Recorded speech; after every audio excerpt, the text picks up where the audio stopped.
बोलने का। मुझे बताओ, आप लोग जितने खड़े हो यहाँ पर, तुम अपने जीते जी रसूलुल्लाह का अपमान बर्दाश्त कर सकते हो? रसूलुल्लाह की अपनी जान दे सकते हो उनके लिए?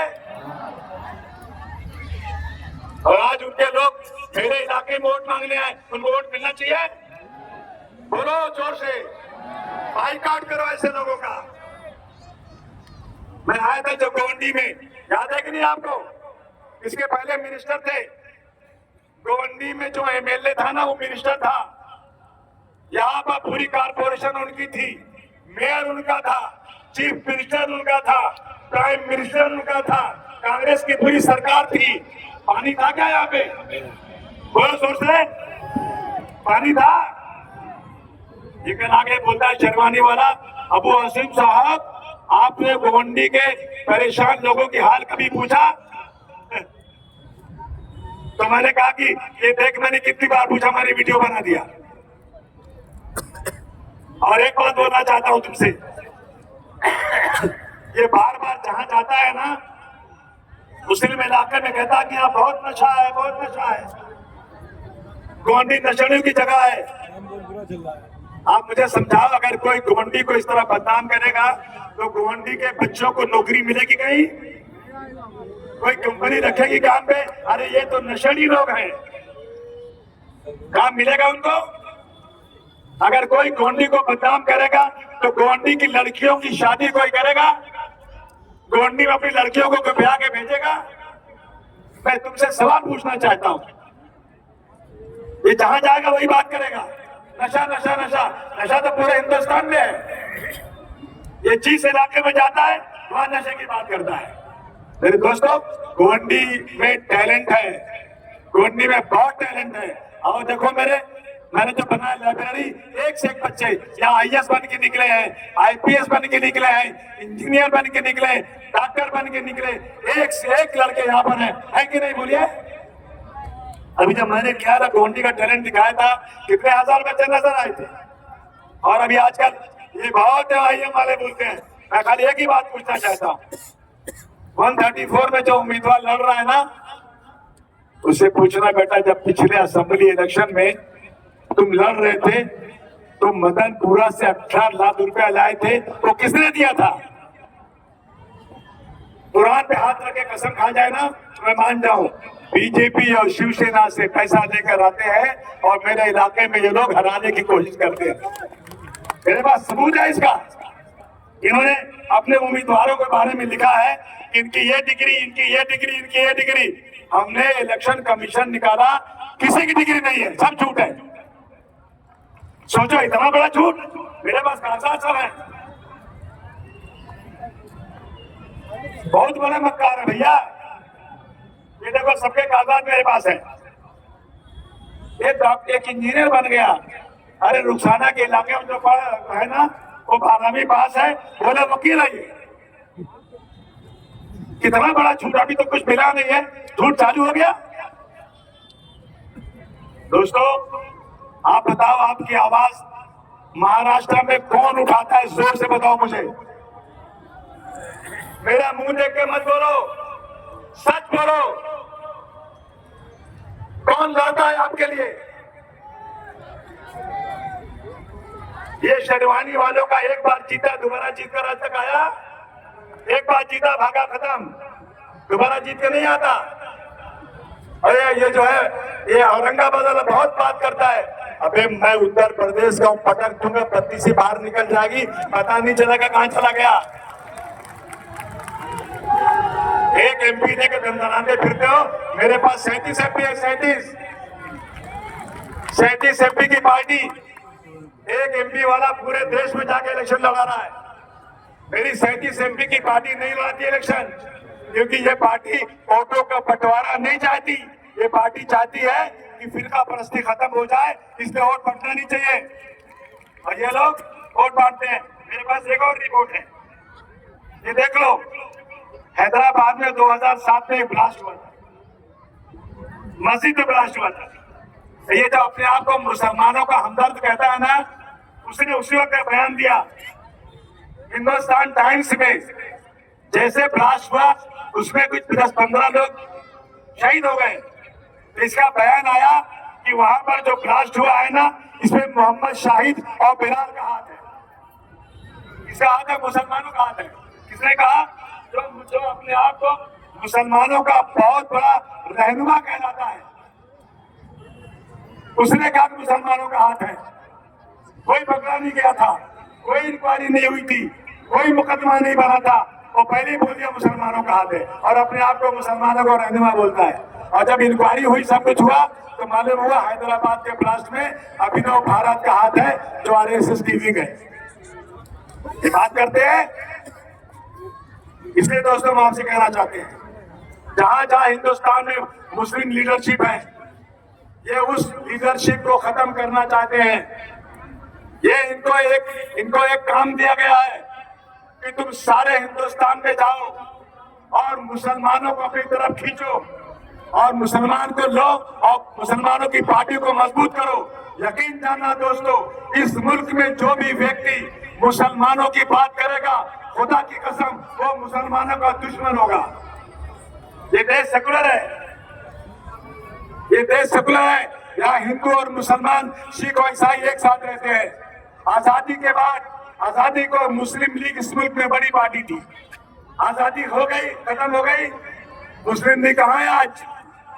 मुसलमान तो है ना देश में, कहाँ है मुस्लिम लीग? मुसलमानों ने उसके बाद जवाहरलाल नेहरू को अपना नेता माना, मुसलमानों ने उसके बाद नेता माना तो इंदिरा गांधी को माना, उसके बाद माना तो राजीव गांधी को माना, उसके बाद माना तो वीपी सिंह को माना, और पूरी ताकत के साथ मुसलमानों ने मुलायम सिंह यादव को अपना नेता माना। कौन है इसमें मुसलमान? हमें हिंदू मुसलमान नहीं करना है। मुझे परसों लंदन से फोन आया, मेरे एक दोस्त ने कहा, आसिम भाई, एमआईएम वाले ऐलान करने वाले हैं कि बोलते वाली बनेगी यहाँ पर मेयर, आप पहले अनाउंस कर दीजिए। पहले तुम सबसे बड़ा बेवकूफ आदमी है, जानते हैं आप? ये बीजेपी के लोग उनको सिखा रहे हैं कि तुम बोल दो कि बुर्के वाली मेयर बनेगी, और ये बड़े जोर से बोल रहे हैं, और कुछ मुसलमान खुश भी हो रहे हैं। और वही टेप लेकर के ये लोग जा करके उन इलाकों में जहां गैर मुस्लिम रहते हैं सिखाते हैं। देख लो, एमआईएम के लोग पूरी तैयारी में आपकी बार मुस्लिम मेयर बनाएंगे। एमआईएम के लोग तैयारी में हैं, अब की बार खान को मेयर बनाएंगे। कैसे बनाएंगे भाई? ये जो है टेप जो है ना, ये आवाज चारों तरफ सुना दी जाती है, चौपाल लगा लगा के बता दिया जाता है, और सारे गैर मुस्लिम इकट्ठा हो जाते हैं और ताकत उनकी बन जाती है। ये हो रहा है देश में आज। इसलिए हमें बहुत ही होश के साथ काम करना है। समाजवादी पार्टी ने बहुत सारे काम किए हैं। अभी कल जो है ना, एक कोई एमआईएम वाला कह रहा था, अबू आसिम साहब, आप बताइए आपने क्या काम किए यहाँ पर? क्या होगा? मैंने कहा, गेहूं में तो थक जाओगे तुम। पानी था यहाँ पर? यहाँ स्कूल कैसे थे बताओ? बंद चाल बैठी चाली में थे कि नहीं थे? कोई बिल्डिंग थी स्कूल की? जोर से बोलो। आज बिल्डिंग है कि नहीं है? 5-5 माले की कितने स्कूल बन गए? यहाँ इंग्लिश स्कूल थे क्या? आज सीबीएसई स्कूल बने कि नहीं बने? जोरों जोर से। शिवाजी सिग्नल के पास एक छोटा सा मैटरनिटी होम था, बैठी चाली में था कि नहीं? आज कितने माले का है? 7 माले का बन गया। 1 नंबर से लेके 15 नंबर तक सड़क थी क्या? अरे जोर से बोलो ना। आज सड़क है कि नहीं है? टॉयलेट कितने हैं यहाँ पर?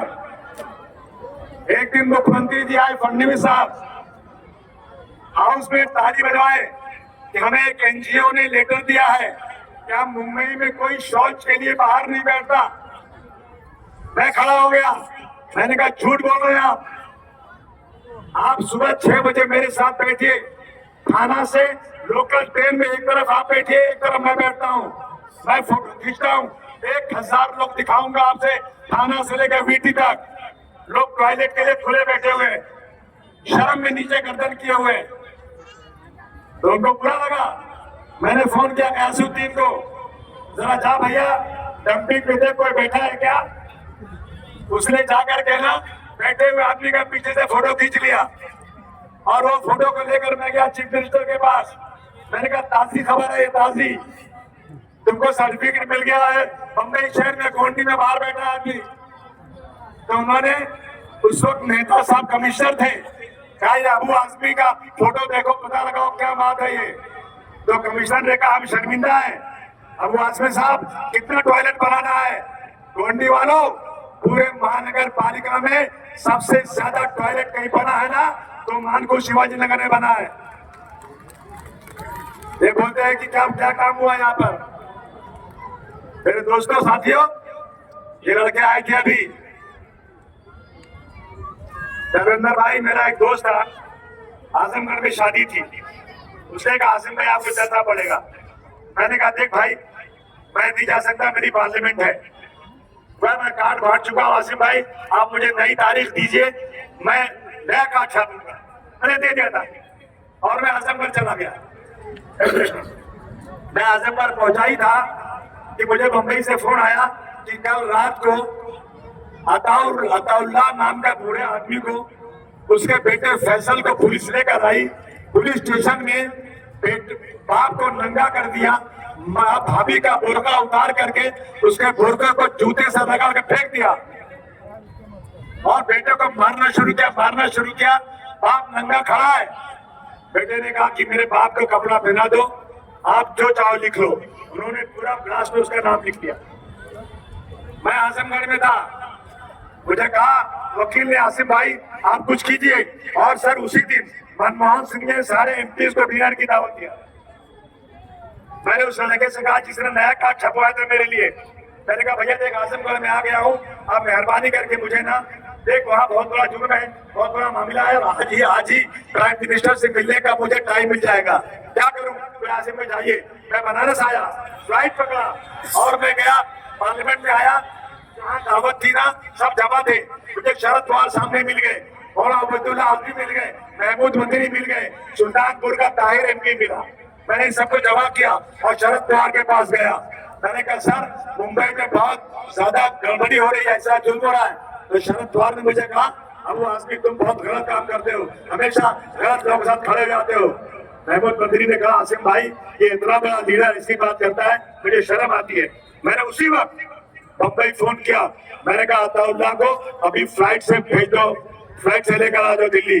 मेरे साउथ बॉम्बे में मेरा साउथ एवेन्यू में मेरा घर था, मैंने उसको बुलाया, अपने घर में ठहराया। दूसरे दिन पार्लियामेंट का एक वो पास बनाकर पार्लियामेंट ले गया, सेंट्रल हॉल के सामने खड़ा किया। सेंट्रल हॉल में जितने एमपी बैठे थे सबसे रिक्वेस्ट किया आओ एक आदमी की दास्तान सुन लो। 40 एमपी आए, उसकी दास्तान सुने। 40 एमपी ले करके उसको मनमोहन सिंह के कैबिन के पास गए और मनमोहन सिंह जी ने उस्मानी नाम के सेक्रेटरी को बुलाया, सारी दास्तान नोट कराया और फिर उस सेक्रेटरी ने मुंबई विलास राव को फोन किया। 15 दिन के बाद विलास राव ने बुलाया, फिर मैंने अब्दुल्ला आजमी को बुलाया, फिर महमूद मंत्री को बुलाया, फिर ताहिर को बुलाया, मुंबई आया, पूरी मीटिंग कराया, खुदा की कसम कोई फायदा नहीं हुआ। इन लड़कों को मार मार के पैर तोड़ दिया। एक माले से वो लोग कूद नीचे, वो कूद रहे हैं, उनके पीछे डंडा डाला गया। मैं खुलेआम कहता हूं कांग्रेस की सरकार थी, किसी ने मदद नहीं किया। ये लगे फांसी की सजा होगी, फांसी की सजा, कोई गलती इनकी नहीं थी। अगर कोई आतंकवादी है ना तो उसको फांसी के फंदे पर चढ़ा दो, कोई मना नहीं करेगा, किसी की हिम्मत नहीं है। लेकिन अपना गुनाह छुपाने के लिए मुसलमानों को बलि का बकरा मत बनाओ। ये लड़के 19 साल फांसी के फंदे के इंतजार में जेल में पड़े थे। मेरे कुछ नहीं लगते, मेरी कोई रिश्तेदारी इनसे नहीं है, लेकिन इंसानियत का काम है।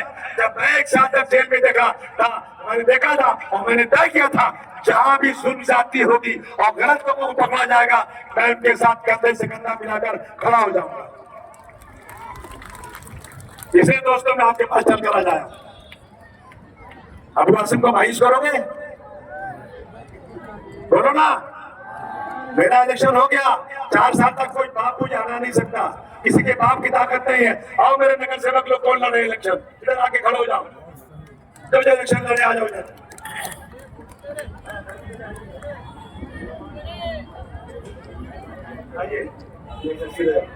ये सब मेरे उम्मीदवार हैं।